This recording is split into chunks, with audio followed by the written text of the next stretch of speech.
So hello student, welcome to हिरोन्स classes YouTube channel. और आज के क्लास में लोग पढ़ेंगे सर्कल के बारे में। तो सर्कल से रिलेटेड जितने भी थ्योरम है उसको हम लोग आज डील करेंगे और जानेंगे कि किस तरह से थ्योरम अप्लाई होते हैं सर्कल के क्वेश्चंस पे। तो चलिए आज की क्लास हम लोग स्टार्ट करते हैं। तो सबसे पहले हम लोग यही जानेंगे कि सर्कल में आखिर सेगमेंट क्या है, कॉर्ड क्या है, टेंजेंट क्या है। तो जैसे कि अगर हम बता दें ये एक सर्कल है, तो सर्कल में आपका जो कॉर्ड होगा आपका ये हो जाएगा, ठीक है ना। ये क्या है? कॉर्ड है। क्यों इसे कॉर्ड बोलते हैं? क्योंकि जब सर्कल के किसी बाउंड्री पर लाइन सेगमेंट बने, बाउंड्री को लेकर, ठीक है ना, बाउंड्री से बाहर नहीं जाना चाहिए, तो हमारे ये क्या कहलाएगा? कॉर्ड कहलाएगा। क्या कहलाएगा? कॉर्ड। ये तो हो गया कॉर्ड। अच्छा, एक सर्कल का सबसे बड़ा कॉर्ड क्या हो सकता है? तो देखिए हम बोल दें ये सेंटर है, तो ये हमारा क्या होगा? ए बी एक डायमीटर होगा। तो जब ए बी जब एक डायमीटर है तो ये हमारा सबसे लंबा कॉर्ड होगा। यानी कि एक सर्कल का सबसे लंबा कॉर्ड क्या हो सकता है? उसका डायमीटर ही सबसे लंबा कॉर्ड होगा। ठीक है, आगे हम लोग पढ़ते हैं जरा सा कि आखिर सेगमेंट क्या है। तो सेगमेंट जरा देखें। अब सेगमेंट क्या है? सेगमेंट क्या होगा? कॉर्ड से बड़ा होगा, यानी कि सर्कल को आर पार कर देगा। यानी ये हो गया हमारा सेगमेंट, ठीक है ना। ये क्या हो गया? सेगमेंट। सेगमेंट नहीं, इसको सेकंड कहते हैं, ठीक है, सेकंड कहते हैं, इसको सेकंड कहते हैं। सेगमेंट तो कुछ और ही है। तो हमारा क्या हो गया यहाँ पर? ए बी क्या हो गया? सेकंड हो गया। क्यों सेकंड हुआ? क्योंकि सर्कल को इसने क्या कर दिया? आर पर कर दिया। तो हमारा क्या हो गया? ए बी एक सेकंड कहला गया। और क्या सेकंड हो सकता है? तो देखिए इस तरह से, ये भी पी, ये क्यू, आपस में ये भी क्या है? ये भी आपका सेकंड है। अच्छा, टेंजेंट क्या है? तो टेंजेंट वही है जो आपको क्या करेगा? सर्कल को टच करके चले जाए। तो जैसे कि अगर हमारा ये एक सर्कल है तो यहाँ पर हमारा टेंजेंट ये कहला सकता है। देखिए सर्कल को टच करके जाना चाहिए, कटना नहीं चाहिए। और भी क्या हो सकता है? तो देखिए यहाँ पर इस फिगर में देखा जाए तो ये बिल्कुल देखिए सर्कल को टच करके जा रहा है, तो ये हमारा ये सब क्या टेंजेंट है। यानी जो सर्कल को टच करके जाएगा वो हमारा क्या होगा? टेंजेंट। अगर हम क्वेश्चन पूछे कि किसी सर्कल पे हाउ मेनी टेंजेंट, आखिर कितने टेंजेंट ड्रॉ हो सकते हैं, तो किसी सर्कल पे इनफाइनाइट टेंजेंट ड्रॉ हो सकते हैं। क्यों? क्योंकि देख लीजिए हर एक पॉइंट से टेंजेंट ड्रॉ हो सकेगा। हर एक पॉइंट से देख लीजिए, हर एक पॉइंट से टेंजेंट ड्रॉ हो रहा है। बस पॉइंट को ही तो टच करना। और सर्कल में इनफाइनाइट पॉइंट है बाउंड्री पर, आप काउंट नहीं कर सकते कितने हैं, तो इनफाइनाइट टेंजेंट होते हैं। तो चलिए अब हम लोग थ्योरम की ओर पढ़ते हैं। तो पहला थ्योरम यहाँ पर यह है कि आपको किसी भी एक सर्कल में बोला गया कि जो टेंजेंट होगा वो रेडियस से हमेशा क्या होगा? परपेंडिकुलर होगा। मतलब क्या कि ये रेडियस है OP, तो ये हमेशा क्या होगा? परपेंडिकुलर होगा AB के। तो आपको टू प्रूफ क्या करना है? OP is perpendicular to AB। यही प्रूफ करना है ना कि इस सर्कल में क्या है? OP है जो परपेंडिकुलर AB के। AB क्या है? टेंजेंट है, और OP क्या है? रेडियस है।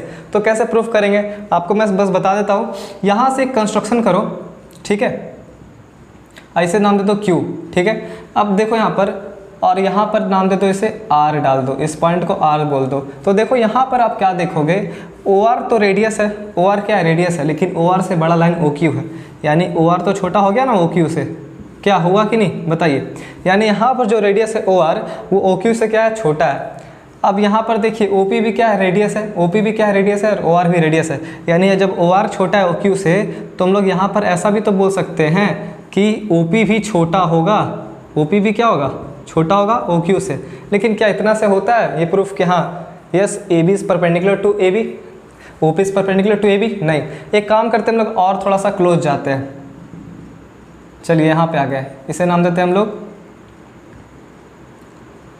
अब देखिए फिर से OX भी क्या हमारा? रेडियस है। OX भी क्या है? हमारा रेडियस है। और OZ क्या है? एक लाइन सेगमेंट है जो कि क्या है? बड़ा है। ऑब्वियसली ये बड़ा होगा। ऑब्वियसली क्या आ रहा है? फिर से OZ क्या है? बड़ा है, और OX क्या है? छोटा है। OX क्या है? रेडियस है। तो यहाँ पर फिर से पता चला कि जो OP भी क्या है? OP भी क्या है? OZ से छोटा है। यानी कि क्या, जब OX आपका छोटा है OZ से, तो यहाँ पर इससे ये निकला, तो इससे क्या निकलेगा? यहाँ से भी बोलेंगे कि OP is also less than OZ, निकलेगा ना। तो ये बताइए लेस देन का चक्कर कहाँ तक चलेगा? जब तक कि ये लाइन बिल्कुल इस पे ही ना कॉन्साइड कर जाए। ये जो कंस्ट्रक्शन का पार्ट है और आगे बढ़ाओगे, यहाँ आएगा, फिर यहाँ आएगा, एक वक्त आएगा जब ये इस पे लाई कर जाएगा, कॉन्साइड कर जाएगा। मतलब क्या? शॉर्टेस्ट डिस्टेंस, आपको कहने का मतलब क्या है कि ना तो OQ शॉर्टेस्ट डिस्टेंस है AB के लिए, ना ही OZ शॉर्टेस्ट डिस्टेंस है AB के लिए। OP is the shortest distance, और जो शॉर्टेस्ट डिस्टेंस होता है वही तो हमारा क्या होता है, परपेंडिकुलर होता है। यानी OP क्या है, परपेंडिकुलर है AB के, क्योंकि OP ही क्या है, जो शॉर्टेस्ट डिस्टेंस है सेंटर से AB लाइन का, ठीक है ना। हम लोगों ने यहाँ देखा OQ जो कि क्या है, बड़ा है, OR से ऑब्वियसली बड़ा ही दिख रहा है आपको, OX भी बड़ा है OZ से। तो इस तरह कंस्ट्रक्शन करते करते एक वक्त आएगा, मतलब कि समझ से बस समझिए कि OP क्या शॉर्टेस्ट डिस्टेंस है, so OP is perpendicular to AB। ये तो यहाँ से क्या निकला कि OP जो है परपेंडिकुलर है AB के, तो हमारा क्या हो गया, हमारा ये प्रूफ हो गया कि OP क्या है, प्रूफ्ड। OP क्या है, परपेंडिकुलर है AB के, क्यों, क्योंकि OP is the shortest distance between, क्या है ये शॉर्टेस्ट डिस्टेंस है AB लाइन सेगमेंट के लिए सेंटर O से, ठीक है ना। तो आगे हम लोग थ्योरम देखते हैं। थ्योरम नंबर 2 क्या है कि इसमें आपको प्रूफ करना है कि ये यहाँ पर एक लाइन है जो कि रेडियस से क्या परपेंडिकुलर है, रेडियस से क्या परपेंडिकुलर तो है। तो इसमें प्रूफ करना है कि OP परपेंडिकुलर तो है AB के, बट आपको प्रूफ ये करना है AB is a tangent, AB is a tangent of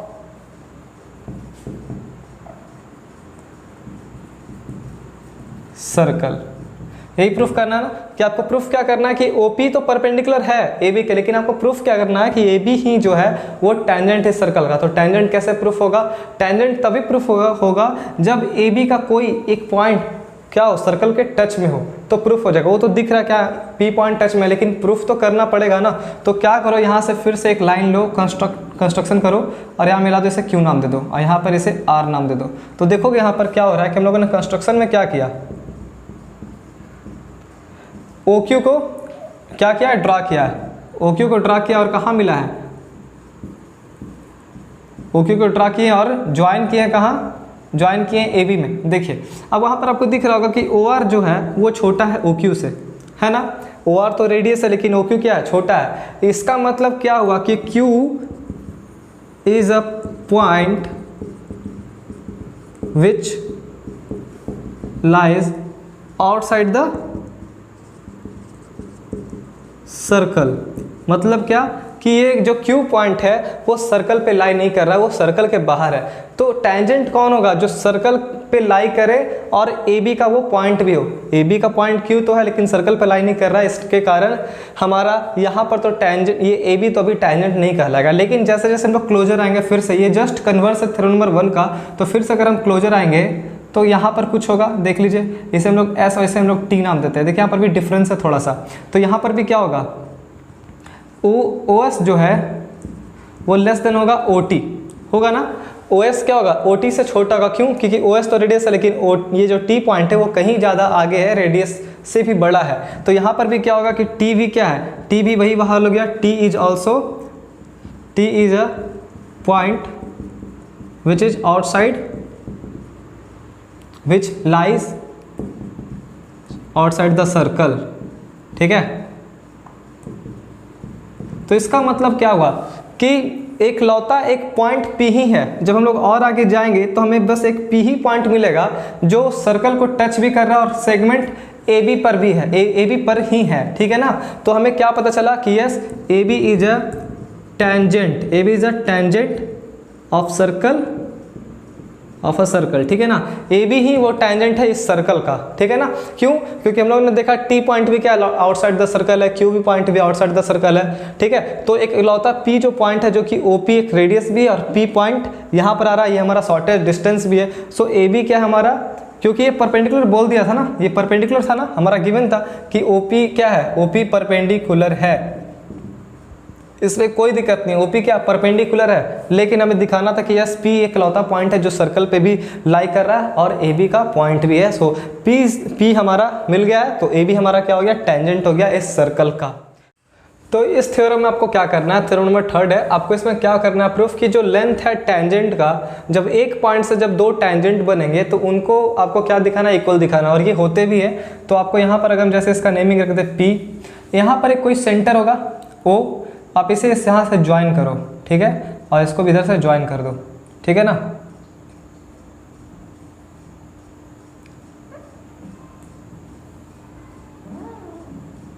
चलिए अब देखना यहाँ पर कि ये तो ज्वाइन कर दिया, आपको पता है जब सेंटर से ये हमारा रेडियस है, ठीक है ना, हम इसे नाम देते हैं R और एस, तो हमेशा ये क्या होगा, परपेंडिकुलर होगा, ये भी क्या होगा, परपेंडिकुलर। कोई दिक्कत की बात नहीं, अभी हम लोगों ने प्रूफ किया है थ्योरम नंबर 1 और 2, उसमें दोनों में यही बात प्रूफ करने थे, तो यहाँ पर तो कोई दिक्कत नहीं, परपेंडिकुलर है। ये सब के सब क्या है, कंस्ट्रक्शन, मतलब कि अभी तो बस ये सब तो करना ही है कि यहाँ पर से रेडियस होगा, ये भी रेडियस होगा, O R and O S क्या है, रेडियस है। आपको कंस्ट्रक्शन क्या करना है, कंस्ट्रक्शन क्या करना है कि ज्वाइन करिए, ज्वाइन ओपी, ओपी को ज्वाइन कर दो, ठीक है ना।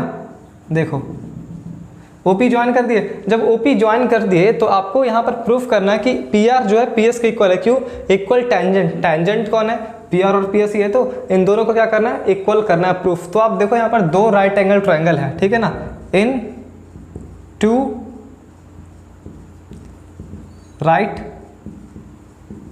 एंगल ट्रायंगल, कौन कौन से हैं बताइए, triangle P O S and triangle P O R, है कि नहीं, दो ही राइट एंगल ट्रायंगल यहाँ पर पी ओ एस और पी ओ आर। आपको दोनों में दिख रहा होगा क्या कि पी ओ तो कॉमन है, और यहाँ पर एक, यहाँ पर देखिए ओ आर और ओ एस क्या है, रेडियस है, यानी कि यहाँ पर आर एच एस से आपका दोनों ट्रायंगल कॉन्ग्रेंट हो रहा है। कॉन्ग्रेंट, कॉन्ग्रेंसी, सिमिलर वगैरह हम लोग सब कुछ पढ़ चुके हैं ट्रायंगल यही चैप्टर में, ठीक है। तो आपको देखिए यहाँ पर क्या इस फिगर में देखा कि P O is equal to, इधर से पी ओ क्या है, कॉमन है, दोनों ही ट्रायंगल में आ रहे हैं। चलिए ये तो हो गया। दूसरी बात है क्या, इधर से आपका ओ आर, ठीक है ना, ओ आर नहीं, इधर से ओ एस होगा ना, पी ओ एस में हमारा ओ एस आ रहा है, इधर से ओ एस, इधर से क्या आ रहा है, ओ आर, जो कि क्या है, रेडियस है, क्या है, रेडियस है। तो हमारा क्या हो गया, triangle P O S is congruent to triangle P O R by R H S. R H S क्यों लगा, क्योंकि राइट एंगल ट्रायंगल है, आपका हाइपोटेनस इक्वल और एक साइड इक्वल है, यही तो करना रहता है प्रूफ। हाइपोटेनस और एक साइड अगर प्रूफ हो गया तो वो आर एच एस से कॉन्ग्रेंट है, लेकिन सिर्फ राइट एंगल ट्रायंगल में ही होता है ऐसा। तो यहाँ पर हो गया। अब अगर ऐसा हो गया तो सीपीसीटी से हम लोग कह सकते हैं ना, P R is equal to P S, तो इधर से पी एस जो होगा उधर से पी आर के इक्वल होगा by C P C T. चलिए हमारा प्रूफ हो गया थ्योरम नंबर 3, जहाँ पर दोनों टेंजेंट आपस में क्या है, इक्वल है। तो आज के बाद हमेशा याद रखना कि सर्कल जब भी बनेगा तो सर्कल से जब एक ही पॉइंट से दो टेंजेंट बनेंगे तो दोनों ही टेंजेंट आपस में क्या होंगे, इक्वल होंगे। तो इस थ्योरम में आपको प्रूफ करना है कि यहाँ पर बोल दिया कि दो टेंजेंट है पी आर और पी एस, यहाँ से एक आपका सर्कल बना हुआ है, तो प्रूफ करना है कि ये जो, मतलब कि यहाँ पर आपको प्रूफ यही करना है कि they subtend equal angles at the centre. मतलब कि क्या, आपका यहाँ पर अगर यहाँ से टेंजेंट बन रहा है किसी सर्कल के तरफ, तो वो क्या करेंगे, सर्कल के सेंटर पर इक्वल एंगल बनाएंगे। जैसे यहाँ पर ये एंगल, ठीक है, तो ये एंगल और ये एंगल आपस में क्या होगा, इक्वल। ये पहला प्रूफ करना। दूसरा क्या, they are equally inclined to the line segment joining the centre to the point. मतलब कि अगर यहाँ से भी जा रहा है तो यहाँ पर भी क्या करेगा, इक्वल एंगल इंक्लाइन करेगा, यानी ये दो एंगल भी आपस में क्या होंगे, इक्वल। तो ये दोनों ही बातों को आपको क्या करना है, इसमें प्रूफ करना है। तो चलिए देखते हैं। तो यहाँ पर देखिए फिर से आपको दो ट्रायंगल दिख रहा होगा, in triangle P O S and triangle P O R, ठीक है। अब दो ट्रायंगल आपके पास है। अब देखो यहाँ पर दोनों ही ट्रायंगल में, अभी हम लोगों ने पिछले थ्योरम में हम लोगों ने प्रूफ किया था कि पी आर जो है पी एस के इक्वल है। चलिए दो ट्रायंगल में आपको पी आर और पी एस तो इक्वल दिख गया। ओ पी आपका कॉमन हो जाएगा और ये दोनों तो आपस में इक्वल है क्योंकि दोनों के दोनों क्या है, रेडियस है, ठीक है ना। तो लिख दीजिए इधर से आपका P O is equal to P O हो गया, क्या हो गया, कॉमन। चलिए तो कॉमन हो गया। दूसरा क्या कि पी आर, इधर से जो पी एस होगा, पी एस जो उधर से पी आर के इक्वल होगा, क्योंकि क्या ये प्रूफ्ड एबव है, ये प्रूफ्ड एबव, क्योंकि हम लोग थ्योरम पीछे में हम लोगों ने प्रूफ किया कि टेंजेंट जो होते हैं आपस में क्या होता है, इक्वल होता है। तीसरी बात क्या कि आपका जो इसमें होगा ओ एस वो इक्वल होगा ओ आर के। क्यों, क्योंकि रेडियस है, रेडियस है तो आप ऑब्वियसली कि आपस में इक्वल होगा। तो triangle P O S is congruent to triangle P O R by side side side, तीनों ही साइड है तो साइड साइड साइड से क्या हो गया, कॉन्ग्रेंट हो गया।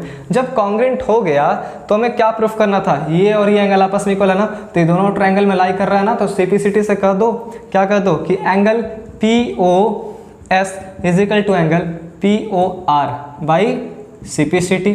कह सकते हैं, कर सकते कि नहीं, क्योंकि इस ट्रायंगल का ये और इस ट्रायंगल का ये एंगल आपस में इक्वल होगा, क्योंकि जब कॉन्ग्रेंट कर दिए तो हम अपने बातों को प्रूफ कर सकते हैं कि ये एंगल जो इसके इक्वल है। दूसरी बात, इधर वाला एंगल भी बोल रहा था इक्वल है, तो चलो इधर से हम लोग करते हैं। तो O P S, angle O P S is equal to angle O P R, ये भी कैसे, तो by C P C T. मतलब कि पता क्या चला कि जब भी सर्कल में दो टेंजेंट जाएगा तो यहाँ पर टेंजेंट तो इक्वल होगा ही होगा, जो कि थ्योरम देखे थर्ड। चौथे में और क्या प्रूफ हो गया कि अब ये दो एंगल भी इक्वल पार्ट में मतलब कि बाइसेक्ट होगा, यानी दो एंगल भी इक्वल होंगे, इंक्लाइंड होंगे, और जब सेंटर पे मिलेगा तो वहाँ पर भी दो एंगल इक्वल एंगल देंगे। तो इतना हमको थ्योरम से पता चल गया अभी तक, ठीक है। तो चलिए हम लोग आगे बढ़ते हैं। तो देखिए इस थ्योरम में आपको प्रूफ करना है कि एक मतलब कि क्या है, दो कॉन्सेंट्रिक सर्कल है। कॉन्सेंट्रिक सर्कल पहले बताते हैं कि सर्कल एक होगा, उसके बाहर से एक सर्कल होगा, मतलब कि सेम सेंटर से जब दो सर्कल ड्रॉ होंगे, ठीक है, उसके करस्पॉन्डिंग में, उसके रिस्पेक्ट में, जैसे ये सर्कल हो गया और इसी सेंटर से एक और सर्कल ड्रॉ कर दिए, तो ये क्या हो गया, कॉन्सेंट्रिक सर्कल हो गया।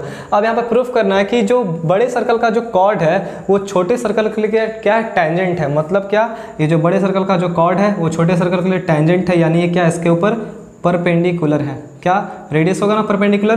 तो आपको प्रूफ करना है कि जब ये अगर ऐसा हो रहा है कि बड़े सर्कल का ये कॉर्ड है, छोटे सर्कल का ये टेंजेंट है ए बी, तो ये होगा क्या कि A C is equal to B C हो जाएगा, बाइसेक्ट करेगा। तो आपको क्या दिखाना है, bisect at point of contact, यानी कि जब ये सी पर मिलेगा तो आपको टू प्रूफ क्या करना है, टू प्रूफ यही करना है कि ए सी जो होगा वो बी सी के क्या होगा, इक्वल होगा। आराम से हम लोग प्रूफ करेंगे। काम करिए, यहाँ से कंस्ट्रक्शन करिए, ठीक है। कंस्ट्रक्शन क्या करना है, ज्वाइन करिए, join O A and O B, join कर दे तो देखिए आपको दिख रहा होगा ओ ए और ओ बी क्या है, एक रेडियस है। क्यों, बड़े सर्कल का रेडियस कह सकते हैं इसको। तो देखो यहाँ पर दो ट्रायंगल भी आपको दिख रहा होगा और दोनों ही क्या राइट एंगल ट्रायंगल है। तो in right angle triangle, in both कर दीजिए, दोनों में है ना, ठीक है। In both right angle triangle, कौन कौन सा triangle, O C A and triangle O C B. आपको इसमें देखिए दोनों में क्या दिख रहा होगा, ओ सी कॉमन है, ओ ए और ओ बी आपस में इक्वल हो गया। क्यों, रेडियस है। तो जब राइट एंगल ट्रायंगल जब होगा तो आरएचएस लगना है। लगना कैसे है, क्यों, क्योंकि ओ ए और ओ बी आपस में इक्वल है, हाइपोटेनस है ना, राइट 90 डिग्री जिसके सामने हाइपोटेनस है, और इक्वल इस वजह से क्योंकि दोनों के दोनों ही क्या है, रेडियस है, और ओ सी क्या हो गया, कॉमन। तो आरएचएस से ये कॉन्ग्रेंट हो गया। तो आपको लिख सकते हैं कि O C is equal to O C common हो गया, ये कॉमन हो गए दोनों के, और इधर से ओ ए और इधर से ओ बी आपस में इक्वल हो गया। क्यों, क्योंकि रेडियस है, क्या है, रेडियस है। जब ऐसा है तो triangle O C A is congruent to triangle O C B by R H S. और अगर ऐसा कॉन्ग्रेंट हो चुका है तो कॉन्ग्रेंट जब होगा तो हम लोग ट्रायंगल में ही जो बात है उसको प्रूफ कर सकते हैं। क्या, तो ओ सी ए का ए सी और ओ सी बी का बी सी आपस में क्या हो गया, इक्वल हो गया, यानी कि इधर से A C is equal to B C. क्यों, तो by C P C T से इक्वल हो गया। मतलब तो इस थ्योरम में आपको प्रूफ करना है कि जब दो टेंजेंट हैं, ये डायमीटर के एंड पे दो टेंजेंट है, ये डायमीटर हो गया ए बी, ये सी डी टेंजेंट, इधर से ई एफ टेंजेंट है, तो प्रूफ करना कि दोनों ही टेंजेंट क्या है, आपस में पैरेलल है। तो चलिए हम लोग आराम से इसे पैरेलल करते हैं, बिना कोई कंस्ट्रक्शन करना ही नहीं, इसमें ऑलरेडी सब कुछ दिया हुआ है। तो एक काम करो, जब ये हमारा ओ ए रेडियस है तो हमारा ये परपेंडिकुलर होगा ना, तो हम लोग कह सकते हैं कि एंगल ओ ए सी क्या है, 90 डिग्री है। क्यों 90 है, क्योंकि हम लोग जानते हैं कि हमारा ओ ए क्या है, परपेंडिकुलर है सी डी पर। क्यों परपेंडिकुलर है, सी डी टेंजेंट है, ओ ए रेडियस है। अब रेडियस है तो क्या होगा, 90 डिग्री होगा ना। तो इसे हम लोग और क्या लिख सकते हैं, एंगल ओ ए सी ना लिख के हम लोग लिखे angle B A C, angle B A सी बराबर 90 डिग्री। क्यों ऐसा लिखे, क्योंकि ए बी तो एक स्ट्रेट लाइन है ना, डायमीटर है ना, तो ए बी क्या एक स्ट्रेट लाइन है, यहाँ पर डायमीटर हमेशा स्ट्रेट लाइन होता है, आप ये समझ लीजिए। तो हमें इसे ओ ना लिखकर हम सीधे बी से लिखते हैं, बी ए सी क्या एक 90 डिग्री है। चलिए इक्वेशन फर्स्ट। अब देखो यहाँ पर, अब इधर से हम लोग आते हैं, इधर से हमारा ओ बी भी रेडियस है, तो यहाँ पर ये भी क्या होगा, परपेंडिकुलर होगा ना। परपेंडिकुलर हो रहा है कि नहीं हो रहा है, तो देखिए इधर से हम लोग क्या लिखेंगे, O B F is equal to 90 degree. क्यों, क्योंकि ओ बी जो है, अब ये परपेंडिकुलर है किस पे, ई एफ पे परपेंडिकुलर है, कह सकते हैं कि नहीं, ओ बी क्या परपेंडिकुलर है ई एफ पे। तो चलिए अब इसे हम लोग और क्या डिजाइन करके लिखेंगे, तो ओ ना छोड़ के हम यहाँ से लिखते हैं A B F is equal to 90 degree, क्योंकि फिर से ये एक स्ट्रेट लाइन है। तो देखिए इक्वेशन फर्स्ट और सेकंड से क्या मिल रहा है, angle B A C is equal to angle A B F मिल रहा है। क्यों, क्योंकि देखिए 90 है, 90 दोनों आपस में इक्वल हो गया ना, 90 यहाँ भी 90, जब ये इक्वल हो गया तो इधर से एंगल भी इक्वल, तो angle B A C is equal to A B F. तो देखिए एंगल BAC और इधर से एंगल ABF, जब ये और ये आपस में इक्वल है तो इक्वल कब होता है? जब दो लाइन आपस में पैरेलल होता है तभी तो इक्वल होता है। अल्टरनेट इंटीरियर एंगल दिख रहा है आपको, ये एंगल इसके इक्वल यानी कि अल्टरनेट इंटीरियर है। अब ये कब होगा? जब CD क्या होगा? पैरेलल होगा। तो यानी कि हेंस हमारा क्या हो गया? CD is parallel to EF। ठीक है ना, हो गया कि नहीं प्रूफ? तो देखिए इस थ्योरम में आपको प्रूफ करना है कि यहाँ पर दे चुका है कि CD क्या है? पैरेलल है EF के। तो सबसे पहले लिख दो कि गिवन क्या है? CD is parallel to EF। चलिए प्रूफ क्या करना है? यहाँ पर बोल दिया कि अगर ऐसा ये है CD पैरेलल है EF के, तो आपको प्रूफ करना है कि AB इज अ डायमीटर। तो टू प्रूफ क्या करना है? AB is a diameter. चलिए हम लोग इसे आराम से ऐसे प्रूफ करते हैं यहाँ पर। ठीक है ना, देखो यहाँ पर एक सेंटर होगा, O होगा ना सेंटर। अब क्या करो, कंस्ट्रक्शन में आ जाओ। तो कंस्ट्रक्शन क्या करना कि एक लाइन यहाँ से ड्रॉ करना, ठीक है ना, जो कि यहाँ पे इसको नाम दे दो OS, जो कि क्या होना चाहिए? पैरेलल। तो लाइन ड्रॉ करना OS जो कि क्या हो? पैरेलल हो CD के। अब देखिए जब OS पैरेलल ड्रॉ करेंगे CD के और CD किसके पैरेलल? EF के, तो ऑब्वियसली ये सब के सब आपस में क्या होंगे? पैरेलल हो जाएंगे। यानी OS पैरेलल टू EF और OS पैरेलल टू CD, तीनों का पैरेलल हो गया। तो देखना आप यहाँ पर कि एंगल OBE और प्लस एंगल EOS बराबर 180 डिग्री होगा क्या? होगा ना। प्लस एंगल BOS बराबर 180 डिग्री क्यों होगा? आपका हो जाएगा को इंटीरियर से। कैसे? को इंटीरियर एंगल से आपका हो जाएगा 180 डिग्री। क्यों? क्योंकि जब दो लाइन आपस में पैरेलल होते हैं तो अंदर के दो एंगल आपस में क्या होते हैं? सम उसका 180 डिग्री होता है। अंदर के दो एंगलों का सम क्या होता है? 180 डिग्री होता है। अब यहाँ पर देखिए OBE आपका क्या है? 90 डिग्री है। क्यों? क्योंकि आपका ये रेडियस है ना, OB रेडियस है और EF टेंजेंट है, तो ऑब्वियसली आपका ये 90 डिग्री हो गया। तो एंगल BOS बराबर 180 है। तो देखो यहाँ पर से एंगल BOS बराबर क्या होगा? 180 माइनस 90 उधर जाएगा तो आ जाएगा कितना? 90 डिग्री। तो एंगल BOS क्या हो गया? 90 डिग्री। यानी ये वाले एंगल कितने हैं? 90 है। अब देखिए सिमिलरली जब ऊपर से करेंगे तो फिर से ये 90 होगा। लिख देते हैं हम लोग angle CAO plus angle AOS बराबर 180 डिग्री। फिर से क्योंकि यहाँ पर भी ये दोनों पैरेलल है लाइन, तो आपका देखिए CAO ये तो 90 डिग्री है प्लस AOS यानी AOS बराबर 180 डिग्री माइनस 90 यानी कितने हो गए? 90। यानी AOS भी कितने हैं? 90। यानी ये भी क्या है? 90 है। अब देखो जरा समझो 90 यानी ये क्या दे रहा है? 180। और जब वो एंगल 180 हो तो क्या होगा? AB जो स्ट्रेट लाइन होगा ना। सो आपका यहाँ पर क्या हो रहा है कि angle AOS plus angle BOS बराबर कितना आ रहा है? 90 प्लस 90 कर लो, कितना आ रहा है? 180 डिग्री आ रहा है। यानी कि क्या हो गया? AB एक स्ट्रेट लाइन है, तो AB एक जब स्ट्रेट लाइन है तो AB लिख दीजिए पहले AB is a straight line. तो यहाँ से क्या प्रूफ हुआ कि अगर आपका AB स्ट्रेट लाइन है तो हमें क्या पता चला कि AB क्या है? AB is a diameter of circle. AB is a diameter of circle. हो गया ना प्रूफ? क्योंकि जब AB स्ट्रेट लाइन है तो AB क्या हमारा? डायमीटर हो गया, क्योंकि OS रेडियस इधर से OA और OB रेडियस है, तो AB हमारा डायमीटर हो गया। अब ये जो थ्योरम है, इस थ्योरम में आपके साथ मजाक किया गया। मजाक ये है कि आपको इसमें प्रूफ करना है कि पहले तो लिख दिया कि जो दो टैंजेंट से यहाँ पर जो एंगल ये बन रहा है, ठीक है, तो देखिए बोल रहा है कि the angle between the two tangent, यानी ये एंगल, ये जो एंगल होगा, ये जो जब आगे जाके मिलता है वो क्या सप्लीमेंट्री है। कहाँ? जब ये आगे जाके मिला और ये जो लाइन है यहाँ से जो सेंटर को ज्वाइन कर रहा है, ठीक है ना, तो ये दो एंगल का आपको दिखाता है कि सम सप्लीमेंट्री होगा, यानी कि 180 डिग्री प्रूफ करना है। कितना मजाक है। आप देखिए यहाँ पर जब ये रेडियस है और ये टेंजेंट है तो ये तो 90 होगा ही होगा, 90 वो लेके जाएगा। अब यहाँ पर फिर से OB ये भी 90 डिग्री लेके जाएगा क्योंकि टेंजेंट है। तो जब ये 90 हो गया, अब बताओ कि आपका PAOB इज अ क्वाड्रिलेटरल। कह सकते हैं कि नहीं? क्वाड्रिलेटरल है या नहीं बताइए? हाँ, क्यों? क्योंकि यहाँ पे चार साइड है तो क्या होगा? PAOB क्या है? क्वाड्रिलेटरल है। और जब क्वाड्रिलेटरल है तो सम ऑफ एंगल कितने होते हैं? 360 डिग्री। यानी कि आपका क्या लिखें हम लोग? लिख दें ऐसा कि angle OAP plus angle OBP plus angle APB plus angle BPA बराबर 360 डिग्री लिख दें। अब देखो यहाँ पर आपको यहाँ पर दिख रहा होगा कि OAP कितना है? 90 प्लस OBP ये भी कितना है? 90। लेकिन ये दो एंगल नहीं पता, एंगल APB और प्लस एंगल BPA। बराबर 360 डिग्री। आपको ये ना प्रूफ करना था, प्रूफ क्या करना था, इन दो एंगल का सम क्या होना चाहिए 180 डिग्री। तो देखिए हो गया, ये दोनों मिलाकर 180 हुआ, और इधर से क्या angle A P B plus angle B P A बराबर 360 डिग्री। तो angle A P B B P A बराबर 360 माइनस 180 लिख दे। तो यहाँ कितना आ गया 180 डिग्री आ गया ना। क्यों 180, इधर पॉजिटिव था उधर क्या नेगेटिव, और घट के 180, यानी कि ये दोनों एंगल का सम क्या है 180। सो हम लोग कर सकते हैं yes it is a supplementary angle. क्यों, क्योंकि 180 आ गया है, तो हमारा ये भी प्रूफ हो गया। बहुत ईजी थ्योरम था जो कि हम लोगों ने अभी प्रूफ कर लिया है। तो चलिए आज की क्लास में इतना ही। आज हम लोगों ने थ्योरम के बारे में बात किया, जो कुछ भी सर्कल से जो रिलेटेड थ्योरम थे उसको हम लोगों ने डिस्कस किया। तो हम लोग जल्द मिलेंगे नेक्स्ट क्लास में, सर्कल के ऊपर हम लोग और भी बात करेंगे और भी एग्जांपल्स वगैरह देखेंगे। तो आप हमारे साथ लगातार बने रहे, हमारे इस चैनल को सब्सक्राइब करें, इस वीडियो को शेयर करें और हमारा इसी तरह साथ देते रहें। धन्यवाद।